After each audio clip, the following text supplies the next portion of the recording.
उसने अपने पैरों से मुझे दबा कर रखा था और मेरे हाथों को अपने हाथों से दबा कर रखा था। अपनी ओठ मेरे ओठों के चिपका कर लगातार मुझे किस कर रहा था। नमस्कार दोस्तों, स्वागत है मेरा यूट्यूब चैनल पे। मैं थोड़ा अलग हूँ और मेरा फेसबुक आईडी है गे लव स्टोरी। ये स्टोरी है इंडियन आर्मी और आमिर नाम का लड़का का। सलाम वालेकुम, मेरा नाम आमिर है और ये कहानी है 2019 की। 2019 में मैं 18 साल का था। जम्मू कश्मीर के अनंतनाग में मेरा एक छोटा सा बिजनेस था जो पूरी तरह से टूरिस्ट पे डिपेंड करता था। हमें बचपन से ही बताया गया था कि हम मुस्लिम हैं और मुसलमानों पे बहुत अत्याचार किया जाता है कश्मीर में या पूरे भारत में। मेरे कश्मीर में अक्सर ही पत्थरबाजी हुआ करता था। मैं उन पत्थरबाजों का हमेशा सपोर्ट किया करता था।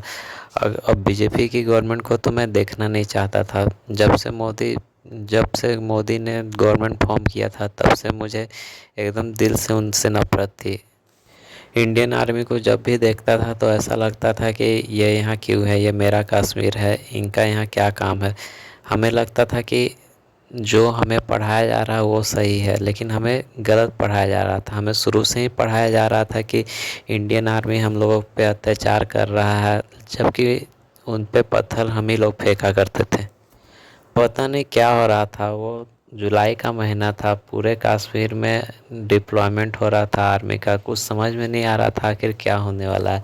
नेताओं को अरेस्ट किया जा रहा था, होम अरेस्ट किया जा रहा था और जितना भी टूरिस्ट आए हुए थे उन्हें उनका घर वापस भेजा जा रहा था। हमें टेंशन थी कि अब हम टूरिस्ट अगर चले जाएंगे तो हम खाएंगे कहाँ से। हमारा तो मेन ऑक्यूपेशन ही टूरिस्ट पे ही डिपेंड करता है। सिर्फ हम फ़ोन पे बात कर सकते थे। इंटरनेट सब बंद हो चुका था। पूरी कश्मीर में आर्मी ही आर्मी दिख रहा था। जहाँ देखो आर्मी का सायरन बज रहा था। किसी को भी, चार आदमी को एक जगह इकट्ठा नहीं होने दिया जा रहा था। अचानक से टीवी पे एक न्यूज़ आता है कि धारा 370 हटा दी गई है कश्मीर से। मेरे दादाजी आग बबूला हो गए। उन्होंने बोला अब हम मुसलमानों के बुरे दिन स्टार्ट होने वाले हैं। 370 थी तो हम मुसलमान बचे हुए थे। ये जब से चाय वाला आया है पूरा देश बर्बाद करके रखा है। मैं मोदी को देखना भी नहीं चाहता था। अचानक हम लोग अपने ही घर में अरेस्ट होकर थे। बहुत ख़राब सिचुएशन लग रहा था हमें, लेकिन धीरे धीरे हमें लगा कि सिचुएशन अब हमारे लिए नहीं है। कश्मीर को अब पूरी तरह से बाहर वालों को सौंप दिया जाएगा। लेकिन जिससे मैं नफ़रत करता था, जिस आर्मी वालों से नफ़रत करता था, वही आकर हमसे पूछ रहे थे क्या हुआ, खाना वाना सब कब चल रहा है। मैंने गुस्सा में बोल दिया था उनको। एक इंडियन आर्मी का जवान मेरे दुकान पर आया और कुछ लेना था उनको। उसने बोला कि खाना कैसा चल रहा है, सब चीज़ ठीक है ना। तो मैंने गुस्से में बोल दिया आप लोग तो हमारा ज़िंदगी तबाह करके रखा है। ठीक क्या घंटा चलेगा, आप लोगों ने पूरी घाटी को जेल बना कर रखा है। ना किसी को कहीं आने जाने दिया जा रहा, ना कुछ। जो भी हमारे कस्टमर्स थे उसे आपने पूरा बाहर भगा दिया। पता नहीं क्या करना चाह रहे हैं आप लोग। ना मेरे पास पैसे हैं ना कुछ, मैं क्या करूँ कुछ समझ में नहीं आ रहा। जो भी सेविंग था वो मैंने अपना सिस्टर का शादी में लगा दिया था। अब मेरे पास पैसे भी नहीं हैं और कस्टमर भी नहीं आ रहे हैं। मैं करूँ तो क्या करूँ। ये बोलते बोलते मेरी आंखें थोड़ी नम हो गई थी। फिर उसने बोला ऊपर से ऑर्डर है, मैं क्या कर सकता हूँ। फिर उसने मुझसे बोला कि 10 केजी आटा और कुछ राशन का चीज़ पैक कर दो। मैंने उसका सामान पैक कर दिया और लगभग उसका दाम 1000 आसपास हुआ था। उसने मुझे 10,000 रुपये दिए। मैंने पूछा पैसे क्यों दे रहे हो, मुझे पैसों की ज़रूरत नहीं है, तुम्हारा पैसों की मैं कमा लूँगा। आप लोगों ने तो मेरी ज़िंदगी झंड करके रखा है। आर्मी ने बताया कि पैसों की मैं तुम्हें दान में नहीं दे रहा हूँ, मैं यहाँ से आकर राशन लेके जाऊँगा। अभी एडवांस में रख लो क्योंकि मैं कैश लेके नहीं घूमता हूँ। आज निकाला हूँ, मैं तुम्हें दे दे रहा हूँ। मैं 10,000 का यहाँ से राशन लेके जाऊँगा। मैंने उससे राशन दिया और उसके हाथों से कैश लिया। उसका हाथ जब कैश दे रहा था तो पूरा हाथ उसका बहुत ही टाइट था। छूकर मुझे बहुत मतलब लोहा जैसा फीलिंग आया। शाम हो गई थी। मैंने दुकान बंद किया और हम लोग सोने चले गए। मैं सोने तो चला गया लेकिन पता नहीं क्यों मुझे वो ही याद आ रहा था रात में। जो जलन थी इंडियन आर्मी के प्रति लगभग मुझे ऐसा फील हो रहा था कि सब तो इससे नहीं होते हैं, ये भी तो ड्यूटी कर रहे हैं, इनका भी तो कुछ मजबूरी होगी। उनका बड़ा बड़ा मूंछ, सांवला शरीर और हट्ठा कट्ठा मर्दाना वाला शरीर रात भर मुझे सोने नहीं दे रहा था। पता नहीं क्यों मुझे ऐसा फील हो रहा था कि मैं उनसे मिल रहा हूँ। मुझे बहुत अच्छा लग रहा था, पता नहीं क्यों रात भर मुझे वही याद आ रहे थे। उस रात मैं कभी मेरे साथ ऐसा कभी नहीं हुआ था जो उस रात हो रहा था। उनकी यादों में ही पूरी रात गुजर गई और फिर सुबह होता है तो दुकान खोलते हैं, कोई कस्टमर नहीं था। कुछ दिन तक कोई कस्टमर नहीं आया। उन्होंने जो पैसा दिया था उसी से मेरे घर का खर्चा चल रहा था।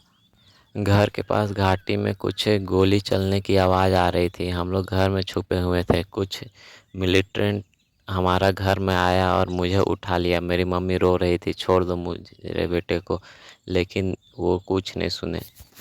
बाहर से आर्मी ने घेरा हुआ था, अंदर में मिलिटेंट ने मुझे अपने बंदूक से मेरे सर पे रख कर बोल रहा, अगर तुम लोग मुझे जाने नहीं दोगे तो मैं इसे गोली मार दूंगा।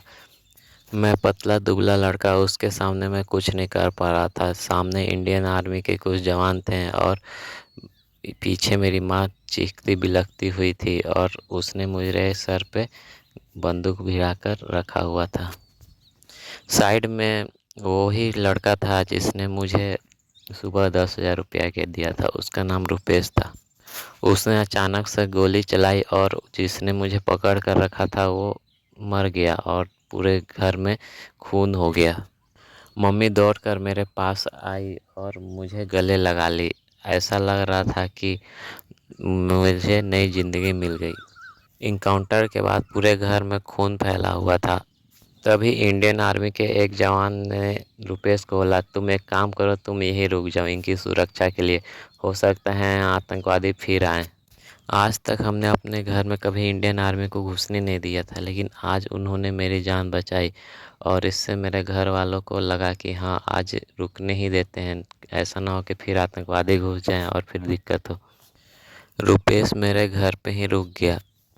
मेरे घर पे कोई गेस्ट रूम नहीं था तो मम्मी ने बोला इसके कमरे पे ही आप रुक जाओ। उसका शरीर पसीने से तरबतर था। उसने मुझे बोला, नहाने का कोई जगह है? मेरा रूम में पर्सनल बाथरूम था तो मैंने बोला हाँ, जगह तो है। फिर उसने बोला, मेरे पास कपड़े नहीं है, तौलिया मिलेगा क्या? वो जो बोल रहा था मैं उसका हाँ में हाँ मिलाते जा रहा था। उसने मुझसे बोला, तौलिया और एक साबुन ला दो, मैं साबुन का पैसा दे दूँगा। मैंने बोला, आपने तो पहले ही पैसा दे कर रखा है। उसने अपना वर्दी उतारना स्टार्ट किया। पहले सर से टोपी हटाया, छोटे छोटे बाल और साइड साइड में कटिंग। फिर उसने शर्ट उतारा। शर्ट उतारते ही उसके बड़े बड़े मसल शरीर के दिख रहे थे और उस पर बहुत बड़े बड़े बाल थे।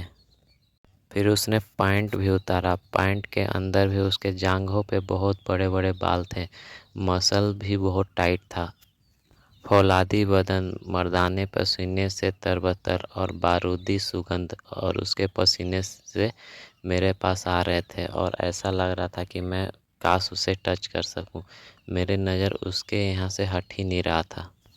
फिर उसने अपना बनियान उतारा। बनियान में चेस्ट पे के पूरे बाल दिख रहे थे, पूरा शरीर पे उनका बाल था। फिर उन्होंने बोला, अगर मैं चड्डी पहन कर नहाऊंगा तो मेरे पास दूसरा चड्डी है भी नहीं, मैं ऐसे ही नहा लेता हूँ तौलिया पहनकर। मैं उन्हें देखता रह गया। उन्होंने गमछा लपेटा और अपना चड्डी को खोल दिया और मैं उन्हें देख रहा था घूर घूर कर। वो जब तक बाथरूम में नहा रहे थे तब तक मेरे मन में उनका पूरा शरीर दिख रहा था। पूरा ऐसा लग रहा था कि उनका शरीर से मेरा ना तो नज़र हट रही थी ना तो मन से उतर रहा था। उनके बाथरूम जाने के बाद भी वो मेरे अंदर ही थे, ऐसा लग रहा था। फिर वो नहा कर निकले। उन्होंने मुझसे पूछा कि कोई तेल है क्या लगाने के लिए? मैंने बोला वो ऊपर रखा हुआ है। फिर वो जैसे ही तेल उठाने के लिए अपना हाथ ऊपर किया, उनका तौलिया नीचे गिर गया और मैं उन्हें पूरा फूल देखा और अब तो मेरे मन में पूरा वही गूंज रहे थे।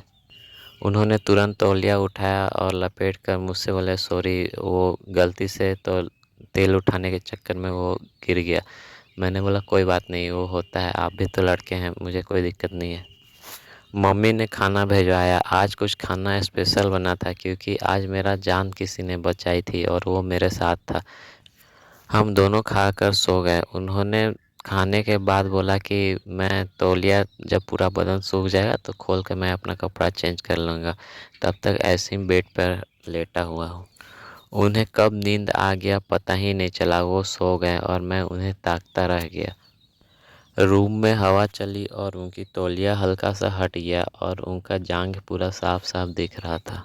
मैंने बिना कुछ सोचे उनका तौलिया को ठीक करने गया। जैसे ही उनको तौली को ठीक किया, उन्होंने अब मेरे हाथ पे अपना हाथ रख दिया और मैं अपना हाथ हिला नहीं रहा था ताकि उनका नींद ना टूट जाए। उनके जांघों के बीच मेरा हाथ था और मेरे हाथों के ऊपर उनके हाथ था। उन्होंने जैसे ही हाथ कहीं खुजलाने के लिए हटाया, मैंने अपना हाथ तुरंत वहाँ से हटा दिया और अपने पास लेके आया और उनका बदन को देखता रहा। मुझे इच्छा हो रही थी कि मैं उनके सीने को छूऊं। रूम का लाइन काटा और मैं सोने का नाटक किया। मैं एक काम किया, सोने के बाद उनके सीने पर हाथ रख दिया। वो गहरी नींद में थे। उनके सीना टाइट, ऐसा लग रहा था कि पत्थर रखा हुआ है और मेरे नाजुक हाथ उनके सीने पर था। उन्होंने एक करवट बदली और मेरे ऊपर हाथ और अपना पैर रख दिया। मैं अपना ओठ उनके ओठों के पास लेके गया और हम दोनों की गर्म सांसें एक दूसरे से टकराने लगी। मैं धीरे धीरे चाह रहा था उनका शरीर से लिपटना, लेकिन मुझे डर भी लग रहा था। मैंने अब कुछ करना बंद कर दिया था। फिर अब उनकी बारी आई। उन्होंने मेरे ओठ पे अपने ओठ को लगाया और पहला स्पर्श अपना ओठों से मेरे ओठों को दिया। उन्होंने मुझे बोला कि मैं देख रहा हूँ, मैं जब से नहाने गया हूँ तब से तुम मुझे ही घूर रहे हो। मैं तुम्हारा आज इच्छा पूरा कर दूंगा। फिर उन्होंने अपने फौलादी हाथों से मेरे कुर्ते के अंदर हाथ लगाया और मेरे सीने को अपनी उंगलियों से चलाने लगे। उन्होंने मुझे इस तरह जकड़ा था जैसे कोई अजगर अपने शिकार को चारों ओर से जकड़ा हुआ रहता है और उस शिकार को हल्का सा भी हिलने का मौका नहीं दिया जाता है। आज मैं उनका शिकार था और वो मेरे शिकारी। उन्होंने उनकी मूंछ मेरे ओठों को टच कर रही थी। वो बहुत ज़ोर ज़ोर से मुझे किस कर रहे थे। किस करते करते मेरे ओठों से फिर मेरे सीने तक आ गए। मेरी एक आवाज़ निकली, आह। लगभग आधे घंटे के अंदर वो फिर शांत हो गए। शांत होने के बाद उन्होंने मुझे पकड़ कर सो गया और ये रात मेरी ज़िंदगी का ऐसा रात था जो मैं कभी भूलना नहीं चाहता। मैं ये रात कभी भूलूंगा ही नहीं। हम दोनों ने आज सारी बाधाएं तोड़ दी थी। सुबह होने के बाद उन्होंने अपना ड्रेस चेंज किया और उन्होंने अपना नंबर मुझे दिया। जब भी कोई प्रॉब्लम हो तो मुझे कॉल कर लिया करना। प्रॉब्लम ना होने के बाद भी मैं उन्हें कॉल किया करता था। हम दोनों घंटों बात किया करते थे। अब तो मुझे ऐसा लगता था कि मैं उनके साथ चला जाऊं। हम दोनों अक्सर मिला करते थे, कभी होटल में तो कभी पार्क में तो कभी घाटी में। दोनों, हमको लगता है हफ्ता में 1 या 2 दिन मिल ही लिया करते थे। फ़ोन पे तो लगभग 3 से 4 घंटा डेली बात हुआ करती थी। उन्होंने अपना ड्यूटी के काफ़ी बिजी टाइम में भी उन्होंने मुझे अपना साथ नहीं छोड़ा। धारा 370 कश्मीर से हट चुकी थी और कश्मीर में विकास की नदियां बह रही थी। 2019 में 370 हटा और 2021 तक कश्मीर पूरा बदल चुका था। अब हमारे यहाँ आतंकवादी हमले भी नहीं होते थे। आर्मी का भी डिप्लॉयमेंट बहुत कम हो चुका था। उन्हें ट्रांसफ़र होने वाला था। उसके पहले उनका भाई का शादी था। उन्होंने मेरे घर आया और बोला मेरा भाई का शादी है, मैं इसे ले जा सकता हूँ। तो मेरे घर वाले उनके एहसान तले दबे हुए थे। उन्होंने मना नहीं किया, जबकि मुझे आज तक कभी कश्मीर से बाहर, क्या मैं अपने डिस्ट्रिक्ट से भी बाहर कभी नहीं गया था। उन्होंने मुझे अपना घर लेके गया और उन्होंने मुझसे एक वादा किया, अगर तुम मेरे साथ रहो तो मैं कभी शादी नहीं करूँगा। मैंने बोला ऐसा नहीं है, शादी तो आपको करनी होगी, शादी मुझे भी करनी होगी, लेकिन हम दोनों एक दूसरे का साथ कभी नहीं छोड़ेंगे। फिर वो इस बात से एग्री किए और हम दोनों हमेशा के लिए एक दूसरे का होकर रह गए। हम अक्सर मिला करते थे। उनका कश्मीर से ट्रांसफ़र हो भी गया था तो वो छुट्टी लेकर कश्मीर आया करते थे। दोस्तों मिलते हैं एक नई स्टोरी के साथ। चैनल को प्लीज़ सब्सक्राइब कर देना और अपने दोस्तों के साथ शेयर भी करना। आप लोग मेरे स्टोरी देखते तो हैं लेकिन सब्सक्राइब नहीं करते हैं। आपका एक सब्सक्राइब और शेयर मेरे लिए काफ़ी अच्छा होगा। मैं आपका शुक्रिया अदा करूँगा।